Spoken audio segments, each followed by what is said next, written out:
à la tête du Fonds monétaire international, FMI, de 2007 à 2011, Dominique Strauss-Kahn a longtemps été l'un des hommes les plus puissants et influents du monde. Depuis le scandale du Sofitel, l'homme politique se fait discret. Il s'est néanmoins exprimé ce lundi 11 avril sur Twitter, critiquant la manière avec laquelle le gouvernement avait géré la réforme des retraites. Ce lundi 25 avril, l'ex-candidat à la présidentielle française désormais retiré au Maroc, d'où il gère son entreprise et brasse des millions d'euros, célébrera ses 74 ans. En octobre 2021, Élise Lucet et son équipe de Cash Investigation diffusaient une enquête de plusieurs mois, toujours disponible sur France TV, sur les affaires et la nouvelle vie marocaine de Dominique Strauss-Kahn. Pour le magazine, la journaliste Linda Bendali s'est plongée pendant des mois dans les Pandora Papers, ces millions de documents confidentiels obtenus par le Consortium international des journalistes d'investigation, IC. La reporter livre au fil de son enquête des informations inédites sur l'ancien patron du FML, usant de ses savoirs pour facturer des conférences à plusieurs dizaines de milliers d'euros. Pourtant, après une décennie marquée par les scandales et les ennuis judiciaires, une nouvelle page s'était ouverte depuis quelque temps pour Dominique Strauss-Kahn.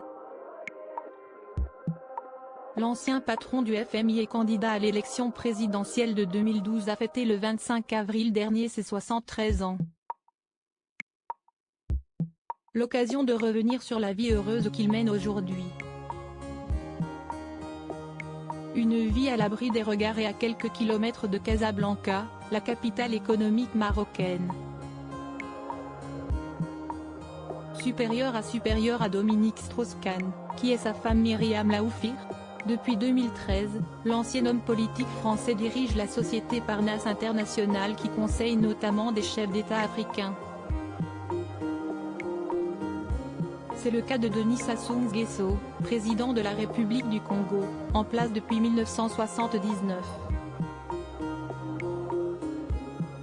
L'entreprise de DSK, visée par l'enquête de Cash Investigation, fonctionne de mieux en mieux avec les années, à en croire les chiffres publiés dans un article de l'Obs, en février 2020.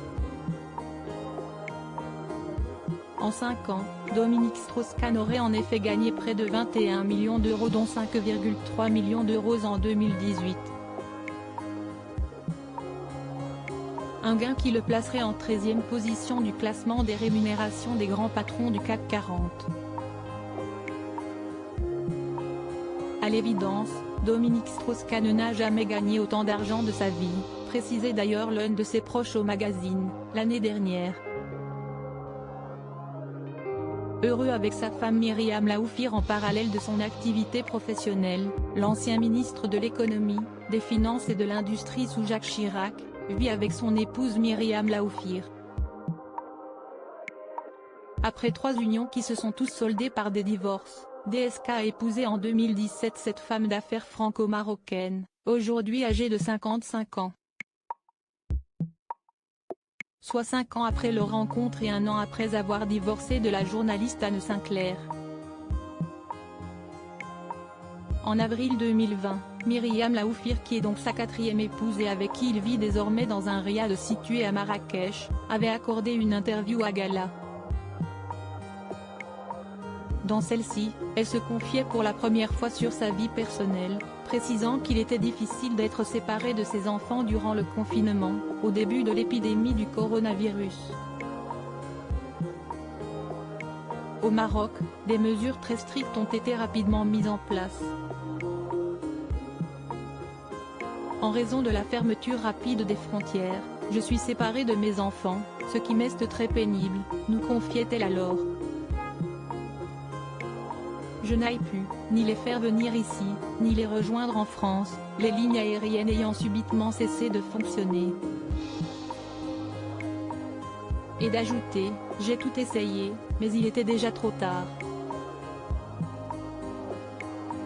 Une situation compliquée à gérer mais qui lui a sans doute permis de passer du temps avec son mari.